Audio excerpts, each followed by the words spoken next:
ঠিক এই মুহূর্তে পশ্চিমবঙ্গের সিএম মমতা ব্যানার্জিকে দেখেই কি এই রাজ্যের বিচার করা সম্ভব? পশ্চিমবঙ্গ একটা সময় ভারতের ম্যানুফ্যাকচারিং জিডিপিতে 25% কন্ট্রিবিউশন দিত, যা আজ 3%-এরও কমে গিয়ে ঠেকেছে। আজকের ভিডিওতে আমরা জানার চেষ্টা করব পশ্চিমবঙ্গের অর্থনীতি দেশ স্বাধীনের পরে কিভাবে ক্রমাগত পিছিয়ে পড়েছে। 1947 সালে পশ্চিমবঙ্গ ভারতের অন্যতম ধনী রাজ্য ছিল, এমনটা বলাই যায়। কিন্তু তারপর থেকে বাংলার শিল্প এমন বিরল কেন হয়ে গেল? এক সময় যেখানে ভারতের টোটাল জিডিপিতে একটি বড় ভাগ বাংলা থেকে আসতো, সেখানে আজ দূর দূরে বাংলার কোনো নাম নেই কেন? আরও জানবো কিভাবে ধাপে ধাপে পশ্চিমবঙ্গের প্রত্যেকটি সরকার এখানের অর্থনীতিকে পঙ্গু করেছে। সেই সাথে বোঝার চেষ্টা করব যে বাংলার এই অবস্থার পিছনে আসল দায়টি কার। এবং এই সব প্রশ্ন মিলিয়ে আমাদের আজকের ভিডিও বাংলার ঋণের জাল। সাল 2006, পশ্চিমবঙ্গের রাজনীতির সবচাইতে গুরুত্বপূর্ণ একদিন। টাটা গোষ্ঠী সিদ্ধান্ত নেয় যে তারা বাংলার সিঙ্গুরে ন্যানো প্রজেক্ট শুরু করবে, যা থেকে আসতো চাকরি, খুলতো রাজ্যে শিল্পায়নের দরজা। কিন্তু এইসব হয়নি কিছুই। তৎকালীন বিরোধী দলনেত্রী মমতা ব্যানার্জি এর বিরুদ্ধে নিজের জোরালো আওয়াজ তোলেন। তিনি দাবি রাখেন যে সিপিআইএম সরকার জোর করে কৃষকদের জমি হাতিয়ে তা টাটা গোষ্ঠীর হাতে তুলে দিচ্ছে, যার কারণে আগামী 2 বছর কৃষক আন্দোলন এবং রাজনৈতিক বিতর্কের জেরে টাটা গোষ্ঠী তাদের এই প্রজেক্ট গুজরাটে শুরু করে। এখন একটা প্রশ্ন আসতেই পারে যে পশ্চিমবঙ্গের মানুষদের মধ্যে এমন শিল্পবিরোধী মানসিকতা আসলোই বা কিভাবে? এর উত্তরটি খুঁজতে আমাদের এই রাজ্যের যেই রাজনীতি রয়েছে সেটিকে একবার ভালোভাবে বুঝতে হবে।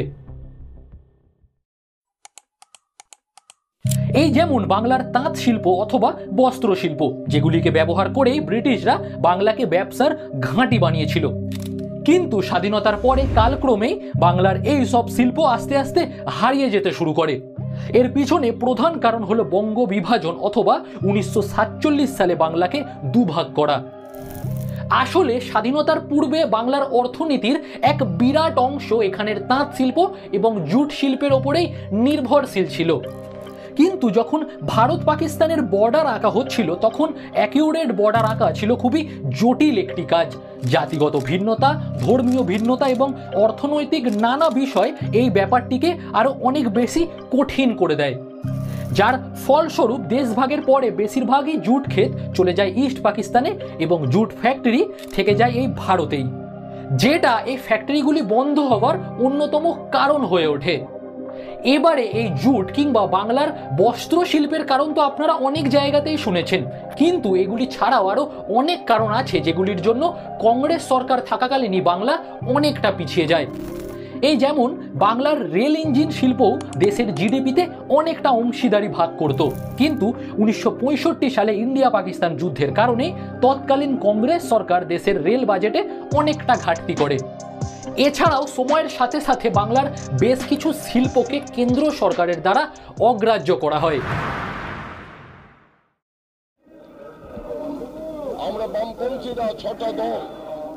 পরবর্তীতে যখন বাংলায় বামফ্রন্ট সরকার আসে, তখন তাদের ট্রেড ইউনিয়ন এবং ওয়ার্কার পলিসি বাংলার শিল্পায়নকে আরো অনেক পিছিয়ে নিয়ে যায়।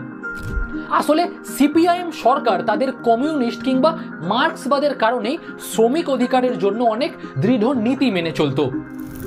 এখন এই নীতির কারণেই যে কোনো কোম্পানি বাংলায় কোনো ইন্ডাস্ট্রি তৈরি করতে চাইছিল না, কারণ 1980 অথবা 90-এর দশকে এই রাজ্যে প্রায়শই শ্রমিকদের ধর্মঘট কিংবা যে কোনো রকমের আন্দোলন খুবই কমন ব্যাপার হয়ে গিয়েছিল।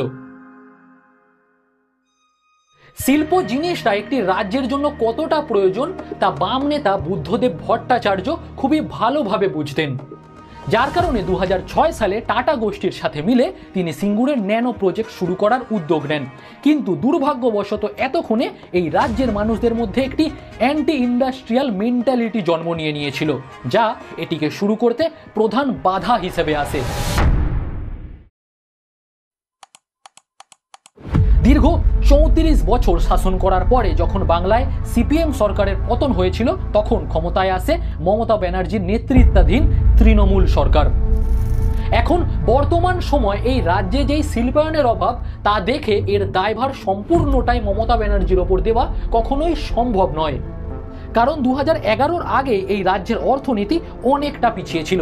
হ্যাঁ, এটাও ঠিক যে বর্তমান সরকার ক্ষমতায় আসার পরে এই রাজ্যের ঋণের বোঝা বহু গুণ বেড়েছে। কিন্তু বর্তমান রাজ্যের কোনো সরকারই শিল্প প্রতিষ্ঠান করার কথা কখনোই হয়তো ভাবেনি, যার কারণে যথাযথ শিল্প না থাকায় এখান থেকে একটি বড় অঙ্কের শ্রমিকদের বাইরে মাইগ্রেন্ট হতেও দেখা যায়। পশ্চিমবঙ্গ ভারতের এমন এক রাজ্য যার কাছে রয়েছে পার্বত্য অঞ্চল এবং তার সাথে রয়েছে সমুদ্র বন্দর, রয়েছে উর্বর চাষের জমি এবং রয়েছে হলদিয়া পেট্রোকেমিক্যালের মতো জনপ্রিয় প্রতিষ্ঠান। এখানে অভাব শুধুমাত্র একটি জিনিসেরই, তা হলো সরকারের এক দীর্ঘমেয়াদী শিল্প পরিকাঠামোর। ভিডিওটা থেকে যদি তুমি কিছু শিখে থাকো তাহলে আমার এই চ্যানেলটাকে অবশ্যই সাবস্ক্রাইব করো এবং পরের ভিডিওর জন্য অপেক্ষায় থাকো। আর ততক্ষণের জন্য জয় হিন্দ।